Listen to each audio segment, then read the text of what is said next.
আমি তোমাকে শুদ্ধ কৃষ্ণ ভক্ত একজন বৈষ্ণব ছেলের সাথে বিবাহ দেব, তুমি শ্বশুর বাড়ি গিয়ে ভজন করতে পারবে, ভয় নাই। করমিতি কিছুতেই রাজি হয় না। ঠাকুর ঘরে গেলেন, গোবিন্দকে বলছে, দয়াময়, আমি তোমায় ভালোবেসে ফেলেছি।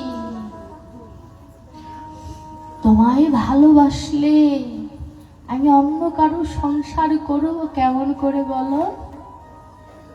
তুমি আমায় গ্রহণ করবে না? বলো, তুমি আমায় গ্রহণ করবে না? কাঁদছে। রাত গভীর হলো। করমিতি গোবিন্দের বিগ্রহ নিয়ে বের হয়ে গেলেন। জানে না কোথায় যাবে, এটুকুই জানে সে গোবিন্দের সাথে পালিয়েছে। ঠিক যেন মীরাবাইয়ের মতো গোবিন্দের সাথে পালিয়েছে।